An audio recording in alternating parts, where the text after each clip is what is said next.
Hi, my name's Hunter Proven. I'm a genetic genealogist. I'm a software engineer turned genetic genealogist. I don't have any formal training in genetics or genetic genealogy, but I've learned some useful strategies for identifying who to test to advance research goals and interpreting STR comparisons between people. Uh, so you can be a really effective uh, researcher without understanding all of the theory behind the genetics, whose results you're looking at when you're looking at someone's STRs or their SNPs.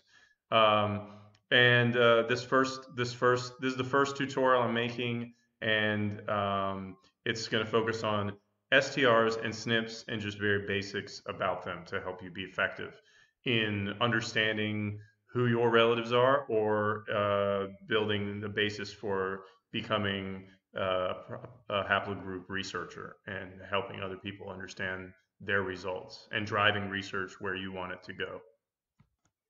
Okay, we're going to do some learning by doing. I'm showing you this tool I created with Thomas Kron and Yahya Alleli from YSEQ called STR Match Finder. Let's look at some STRs rather than just talk about them. Okay, so I'm loading 2,152 samples from YSEQ who have joined a public project and have allowed their results to be seen anonymously. And why don't I look at my own results? What's my number? Oh, I can't remember. Wait. Okay. I have a lot of STRs. I have all of them. I'm a lucky guy. Okay, so let's find matches. Okay, just click this. Now let's actually talk about what are STRs. You see these names: DYS 454, DYS 388, DYS 392. These are STRs.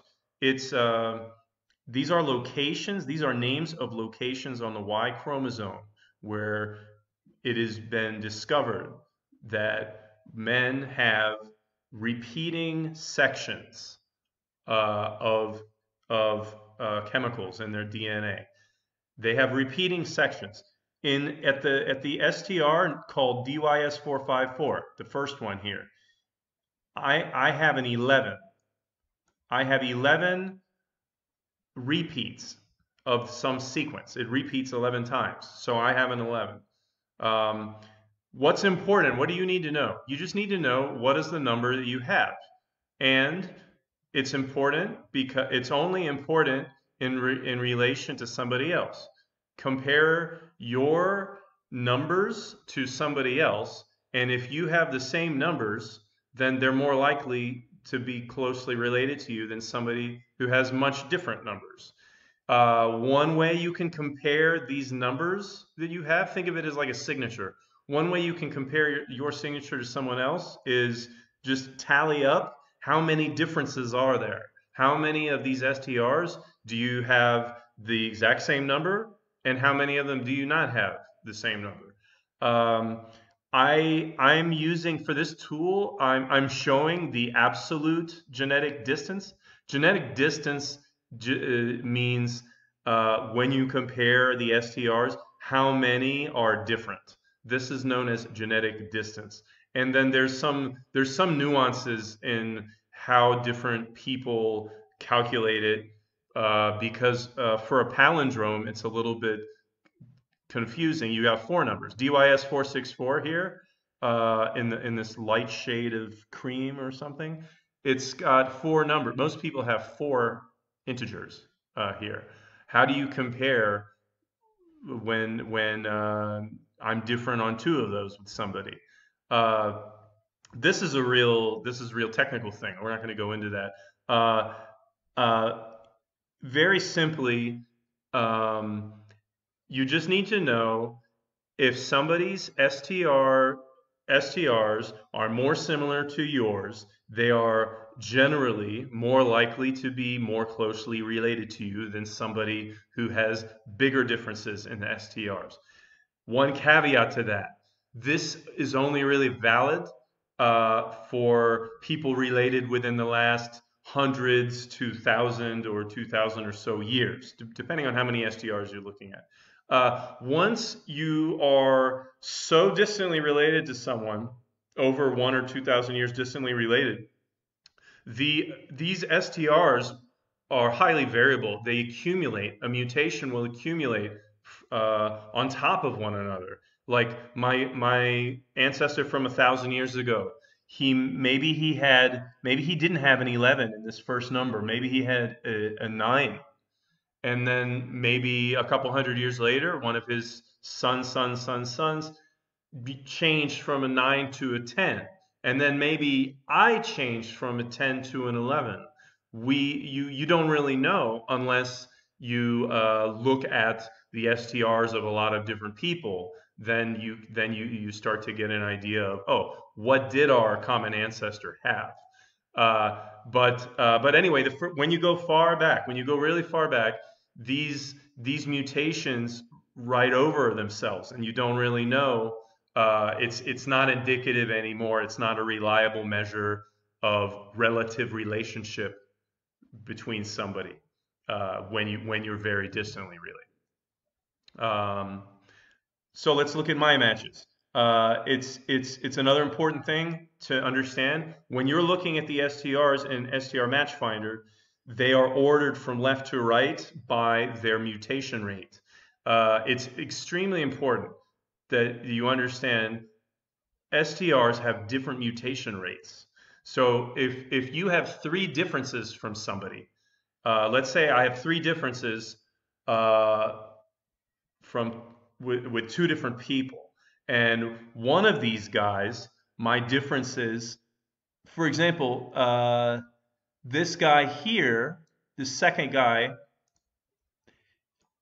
I have 3 differences on CDY. Well, CDY is very variable. It's the most unstable of the STRs. So if one of my matches here shows I'm different from him on all these STRs, but my CDY is the same, this isn't a reliable match because CDY is inherently unreliable. The fact that we both have the same CDY, it's almost certainly not because we inherited from a common ancestor. We both got this 3638 allele by chance. It's important to understand the word allele. You're going to see have this come up a lot. In genetics, the allele is what a person actually has in their DNA at a given spot. So an STR represents a given location in your DNA, and the allele that you have is how many times this sequence has been repeated. With SNPs, allele means something different. We'll get to SNPs next. Okay, so in a nutshell, when you look at matches using STR Match Finder, those if you share rare alleles with someone, it means that of the people that are relatively closely related to you by STRs, you have an allele that is not very common in all those people, but you share it with somebody else, it's going to be shown in different shades of red. Here's this scale that says what the different numbers mean. I don't have any extremely rare alleles with any of these guys. So of all of them, this guy, I share 2 alleles with him. I can't remember who this guy is, whether or not I actually am closely related to him or not. Could be by chance. Okay, that's it for the alleles for now. One more example with alleles, because I want to show what it looks like when people share rare alleles and what it means. Okay, the important part of the theory of STR matching by rare alleles is if among your closest STR matches, you have some matches with which you share a several or a large number of rare alleles, then this could be an indicator that you and this man or these men inherited these rare alleles from a more recent common ancestor. I just queried on my brother-in-law Gibi's STRs. Uh, you can see his his signature is quite rare. Most of his alleles are rare among the people who have tested at YSEQ. He's J1, and there are a lot of J1 from countries where people do a lot of DNA testing, such as Saudi Arabia, and other countries. Arabs are one of the people that are really interested in DNA testing. But Givi is in a branch of J1 that has a lot of people from the North Caucasus. And so that's why his alleles are pretty rare, because most among all of his relatively close STR matches, who are, I'm guessing, mostly Arabs, they don't have his exact pattern of alleles.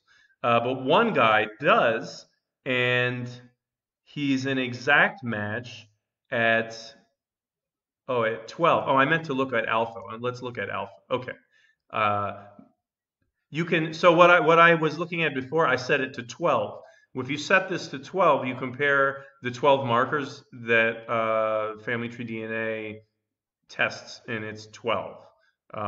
There they are listed here. If you click alpha and find matches, then you get the STRs that YSEQ sells in their alpha panel. Most researchers that I'm aware of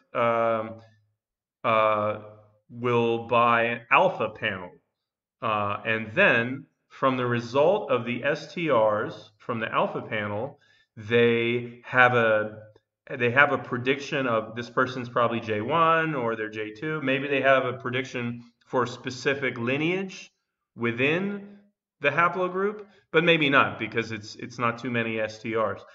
I prefer, for people that are in my haplogroup, I test them alpha and beta STRs, and when then that means I have more STRs to look to compare with, and I can find if somebody is related in a genetic time frame to someone else. And from the alpha and beta STRs, it was what I was showing you earlier from my own sample. You can have a more accurate prediction as to haplogroup. If you know that people who have tested SNPs are in a particular lineage and have a particular STR signature, then if somebody matches that, then you can predict, this person's probably in that same lineage. So this is a good segue into SNPs, because now I'm going to tell you that Givi's STRs led to a prediction that he is in J1 Y4423, and this is the YFull tree I'm showing you. YFull tree maintains samples that have been submitted from consumer tested people who tested at companies, and also it has ancient samples and samples from scientific studies. There is a flag where it shows where these people are from. Okay, I didn't even talk about what are SNPs. So you see, if you look closely, you see JY4423. Okay, what is this? Don't worry about what these letters and numbers mean. For your practical purposes, these letters and numbers don't mean anything. It's just a name. It's a unique name. It represents a position on the Y chromosome and a mutation from maybe a G to a C or a C to an A or an insertion. But anyway, for your practical research purposes, you generally aren't going to need to know that. You just need to know this is the name of a branch. And the only thing that's important to you is, okay, where is this branch on the tree? What are the other branches next to it on the tree? What is the significance of this branch? What do we know about the ancestor of this mutation? Where was he living? In some cases we know this because ancient samples have been found. In some cases we have a strong prediction because like, look at this. Everyone's from Chechnya or Dagestan who is positive for JZS 3030. Everyone, it's 5,300 years old. The most recent common ancestor, TMRCA, is 5,300 YBP, means years before present. So 5,300 years before present, or 3,300 BC. I find it more intuitive to think of history in terms of BC because that's how I was brought up in America. Okay, look, there's Chechens, Dagestanis, more Chechens. Because there's all these branching points that happen after 3,300 BC. It's even if there's no ancient sample ever found, it's very likely that 3,300 BC, this ancestor was living in Chechnya, or Dagestan. If not, then it just means a bunch of people that were related to one another on the male line migrated there later, and that's always a possibility. But the later and later that's such a co-migration of distantly related men, the chances of this happening get less and less and less the more time that elapses from the common ancestor, because normally it's people just mix with each other eventually, sooner or later. Okay, so SNPs are the more reliable kind of mutation. We're not looking at numbers anymore. Instead, the allele is the single nucleotide polymer. That's why it's called a SNP, SNP. The allele that somebody has at one of these positions is A, G, T, or C. It's a single base. Or it's an insertion or a deletion, means that there was nothing there, or something was removed. So here I'll show you now a very important SNP in my male line research. I'm not positive for this SNP, but it's really cool that it was discovered that this SNP exists. This SNP happens to be a deletion. Okay, for practical purposes, it's not that important. You don't really need to know that. But anyway, FGC 55778 happens to define a branching point where everyone who descended from this man, this is in J2B, this is one of my relatives, one of my relatively close relatives. I'm Z1043, JZ1043. This is a child of JZ1043 called JFGC 55778. Everyone that's descended from this man has a very distinctive STR allele. Their DYS 385 starts with a 10 instead of like a 13 or 14, which most other guys in our haplogroup have. This is a really big jump. And until a year ago, this SNP had not been found. So we didn't know that there was a SNP that defined the first man who had this mutation in their STRs from DYS 385 from a 13 to a 10. This is a palindrome. DYS 385 is two. Most people have two numbers there.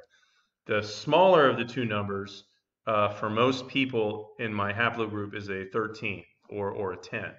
But one guy changed by 3. He went down to a 10. We call this a deletion. And STRs don't always change by 1. They can jump, or they can shrink by a lot. So most likely, this guy, just one guy, had a change of 10 in a row. I'm sorry, 13 or 14 in a row. It shrunk. A section of 3 was removed in one fell swoop. That's the more likely explanation. It's much less likely that it was 3 successive generations where each guy, and that for that specific allele, shrunk by 1. It's just not as likely. Uh, and it's also not as likely in this specific case because this lineage is, if you look on the YFull tree, there's only one SNP listed, FGC 55778. Some lineages are defined by multiple SNPs. If a lineage is defined by multiple SNPs, it means every single person who's tested their SNPs so far who is positive for one of these SNPs is positive for all the other ones.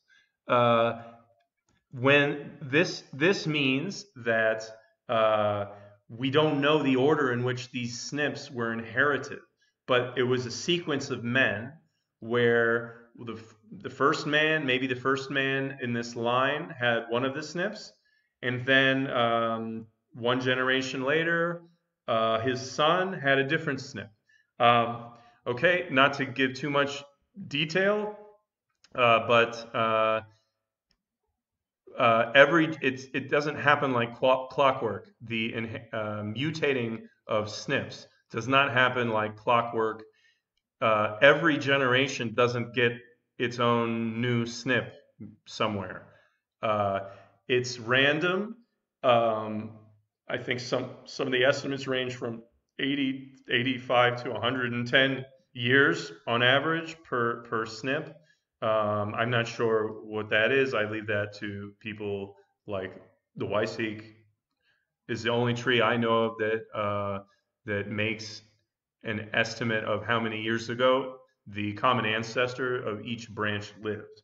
So this is why, for my research, and I think a lot of haplogroup researchers who really want to have the most exact information possible, they like the YFull tree because you can put your regional code, not just the country code, but the regional code. And there are estimates of when the common ancestors lived. Then, if you can learn about the history of that area, uh, uh, that many hundreds of years ago, what was going on, what are historical processes that are known, or known by archaeological finds. Uh, we're learning where genetics is helping answer some of these questions. So there's an interplay now between, conventional archaeology is being informed by uh, genetic genealogy finds that, on a big scale, are informing the origins of some of these migrations. And then taking this information back to a small scale for your particular haplogroup, you might be like a minority. Your ancestor may have been a minority lineage that is not known or famous, not known to have been associated with any other groups of people that are more well known, but they may have the same kind of geographical distribution and times that the most recent common ancestors had been living. This, we call this diversification times. If you match in geography and diversification times with other lineages, it could be an indication that your ancestors were with this other groups of people. Um, okay, I think that's it for this tutorial. This got a little bit more complicated than I intended. Uh, I'll do some more that focus on other aspects of genetic genealogy, STRs and SNPs. Thanks. Here's some notes about STRs and SNPs. You can refer to them, and some links. The tool I was using to compare STRs, it's called the STR Match Finder. Phylogeographer.com/STR-match-finder.html.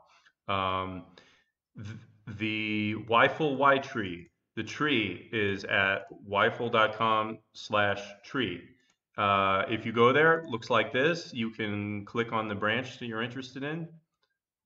Here's J2. It's pretty fast. There's a lot of samples in J2, but that was pretty fast. To search, you click that thing on the right that says search, and then you can type your SNP. Any of the SNPs that you are positive for, that you want to see the most specific lineage that is defined by that SNP. For Z1043, there's only one lineage on the YFull tree defined by that SNP. It's JZ1043. That's how you found it. That's how you find it.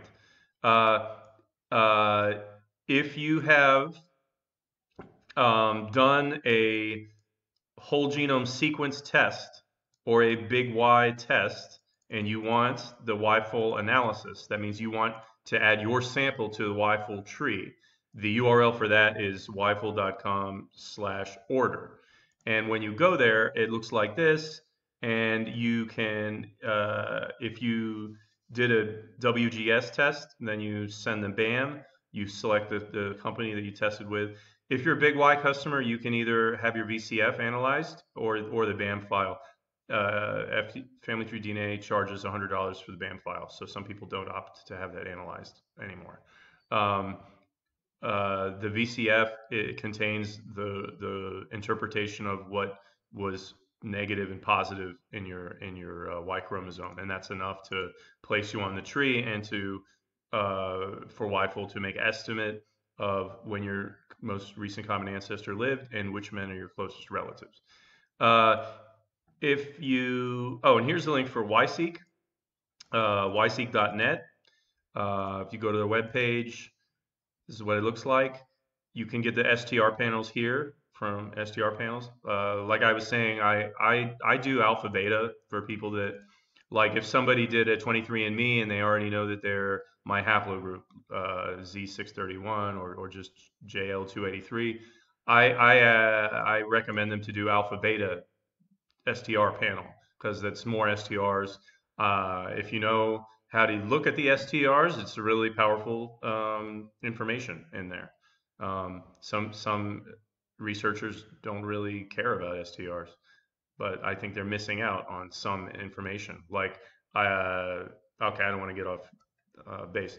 YSEQ also has a WGS test now, whole genome sequence test. They test your entire genome. So if you have the money to pay and you're interested enough, then just pay for this one test. This is one of the best deals out there, and they test your entire genome. And then you go to have your Y chromosome BAM file analyzed at YFull. Okay, thanks.